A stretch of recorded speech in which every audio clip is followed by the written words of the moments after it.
औज़ुबिल्लाहिमिनश्शैतानिर्रजीम बिस्मिल्लाहिर्रहमानिर्रहीम। Welcome back to MY solutions academic writing course की एक और वीडियो में मैं आपको खुशामदीद कहता हूं। आज की इस वीडियो में हमने बात करनी है कि थीसिस स्टेटमेंट क्या होता है, थीसिस स्टेटमेंट किस तरह से लिखा जाता है, इसकी क्या इंपॉर्टेंस है और इसके कितने मेथड्स हैं लिखने के। थीसिस स्टेटमेंट बड़ा ही एक इम्पॉर्टेंट पार्ट होता है आपकी राइटिंग का, चाहे आप राइटिंग में ऐसे लिख रहे हो, चाहे आप रिसर्च पेपर लिख रहे हो, चाहे आप कोई भी काम कर रहे हैं, तो उसके लिए आपने थीसिस स्टेटमेंट को फोकस करना होता है।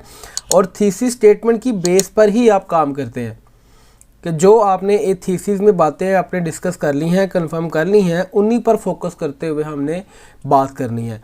तो ठीक है, अब थीसिस स्टेटमेंट बेसिकली होती क्या है, इसके बारे में मैं आपको इस ट्यूटोरियल में बताऊंगा कि थीसिस स्टेटमेंट को लिखते कैसे हैं, इसकी लेंथ कैसे होती है, लिखा इसको कहाँ पे जाता है और इसको लिखने का तरीकाकार क्या है। और एंड पे फिर मैं आपको कुछ सैंपल दिखाऊंगा, कुछ मैंने प्रैक्टिकल ऑलरेडी कुछ वर्क किया हुआ है, तो मैं आपको बताऊंगा कि आप किस तरह से उसे अपने काम में या अपने राइटिंग के अंदर आप किस तरह से इसको यूज़ कर सकते हैं। फर्स्ट ऑफ ऑल मैं आपको बताना चाहूँगा कि थीसिस स्टेटमेंट की डेफिनेशन क्या है। प्रॉपरली इसकी कोई डेफिनेशन तो नहीं है, खैर हम नहीं कह सकते, लेकिन फिर भी जो थोड़ा सा मेरे पास जो नॉलेज है मैं उसको एक्सप्रेस करते हुए मैं आपको बताऊंगा कि बेसिकली थीसिस स्टेटमेंट होता क्या है। अच्छा, इसके लिए ये हम कह सकते हैं कि the main part of your writing around which your writing is revolving, मतलब कि ये वो पॉइंट है जिसके गिर्द आपका पूरा राइटअप घूमता है। आप कोई ऐसे लिखने जा रहे हैं, आप कोई रिसर्च करने जा रहे हैं, तो ये थीसिस स्टेटमेंट को पढ़ने के बाद ही जो आपका जो चेकर है, जो आपका एग्जामिनर है या जो बंदा आपका सुपरवाइज़र है, वो आपको जज कर सकता है कि आपकी जो राइटिंग है वो किस चीज़ से रेलिवेंट है, और उसको चेक करना इसके लिए आपके लिए बड़ा ही उसके लिए ईजी हो जाता है। तो इसके बेसिकली ये समरी होती है, आप जो भी काम कर रहे होते हैं ना, जो भी आप लिख रहे होते हैं, ये उसकी समरी होती है। इसकी लेंथ होती है जी 1 to 2 लाइन्स, 1 से 2 लाइन का ये थीसिस स्टेटमेंट होता है। और अगर हम इसकी प्लेसमेंट के पॉइंट ऑफ व्यू से बात करें तो प्लेसमेंट के लिहाज से हम ये कहेंगे कि थीसिस स्टेटमेंट जो होता है ये इंट्रोडक्शन का लास्ट सेंटेंस वो ये होता है, the last sentence of your introduction. Introduction का लास्ट जो सेंटेंस होता है वो थीसिस स्टेटमेंट पर बेस करता है। नेक्स्ट अगर हम बात करें तो मेथड ऑफ राइटिंग, इसको लिखने का तरीकाकार क्या होगा, थीसिस स्टेटमेंट को लिखना कैसे है आपने। तो लिखने के लिए ना बहुत सारे तरीकाकार हैं, बहुत सारे वेज हैं, बहुत सारे प्रोसेस हैं जिनको यूज़ करते हुए आप थीसिस स्टेटमेंट लिख सकते हैं। तो कुछ एक जो, क्योंकि मैंने इसके ऊपर काम किया, मैंने आपको पहले ही बताया, मैं कुछ ही देर बाद आपको दिखाऊंगा कि किस तरह से आपको ये प्रूफ दूंगा कि आप कैसे इसको आप शो कर सकते हैं अपनी राइटिंग के दौरान। अच्छा, तो इसको आप ऐसे लिख सकते हैं, द पर्पज़ ऑफ दिस, और यहाँ पर आपने जहाँ पे ब्लैंक छोड़ रहा हूँ यहाँ पे आपने उसका नाम लिखना है, जो भी आप काम कर रहे हैं। अगर आप ऐसे लिख रहे हैं तो आप लिख दें द पर्पज़ ऑफ दिस ऐसे। अगर आप कोई राइटिंग लिख रहे हैं, कोई काम कर रहे हैं सिंपल, तो the purpose of this writing.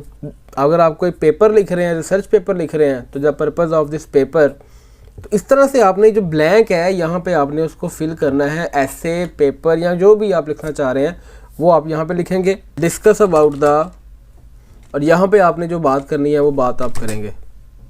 ये हो गया पहला मेथड कि मतलब मिसाल के तौर पर मैं बात करता हूँ कि मैं डिस्कशन करने जा रहा हूँ कि स्मोकिंग जो है वो पब्लिक में बैन होनी चाहिए, स्मोकिंग पब्लिक में बैन होनी चाहिए। इसके ऊपर मैं ऐसे लिखने जा रहा हूँ, तो मैं ऐसे कैसे लिखूँगा, the purpose of this essay is to discuss about the consequences of smoking in public. ये आपका क्या होगा, ये लास्ट स्टेटमेंट होगा जिसकी मदद से आपका जो चेकर है या जो आपका रीडर है वो उसको उस स्टेटमेंट को पढ़ने के बाद समझ जाएगा कि भाई आगे बात क्या होने वाली है। एक मेथड तो होता है ये वाला। सेकंड है the aim of this talk about, फिर वही बात कि अगर मैं दोबारा से उसकी बात करता हूँ स्मोकिंग इन पब्लिक की, तो उसका मैं सारी डिस्कशन करूँगा। इंट्रोडक्शन का जो लास्ट स्टेटमेंट होगा उसमें लिखूँगा the aim of this essay is to talk about the consequences of smoking in public. ठीक हो गया।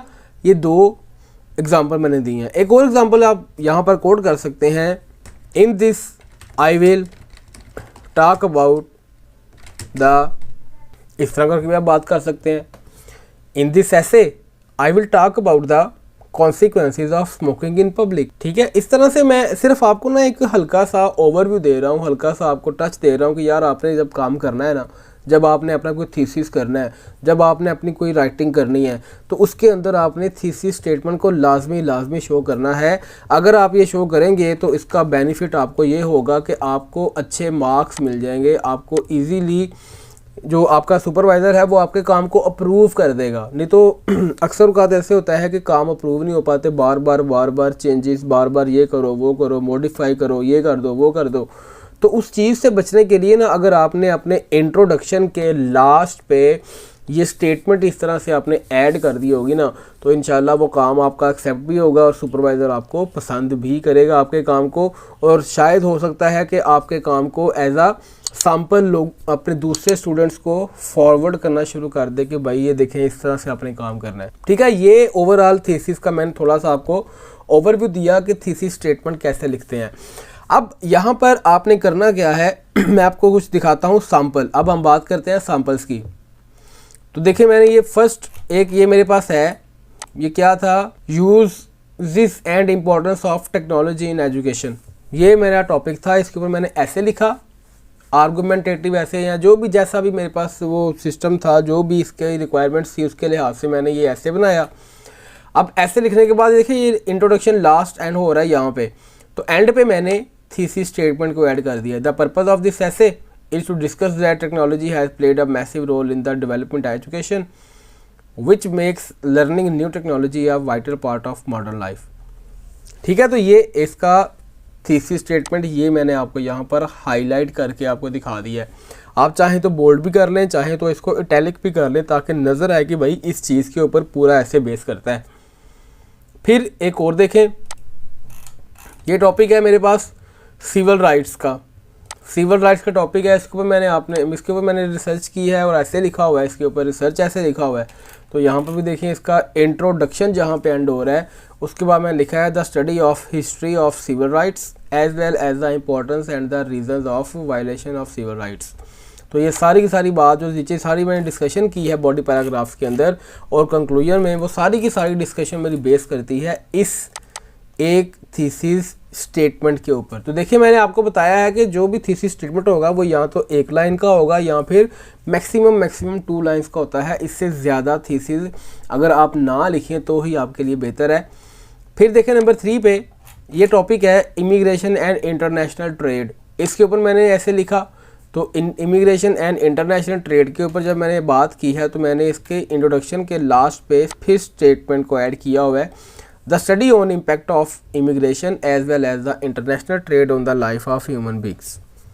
ठीक है। ये इसका थीसिस स्टेटमेंट बना हुआ है। नेक्स्ट नंबर 4 पे अगर हम आते हैं तो ये है women education in Saudi Arabia. Saudi Arabia में ख़वातीन की एजुकेशन से रेलिवेंट रिसर्च का प्रोजेक्ट आया था, तो उसके ऊपर जब काम किया गया तो उसके भी इंट्रोडक्शन के लास्ट पे देखिए मैंने लिखा हुआ है the impact of king Abdullah's scholarship programme on women's education in the kingdom of Saudi Arabia.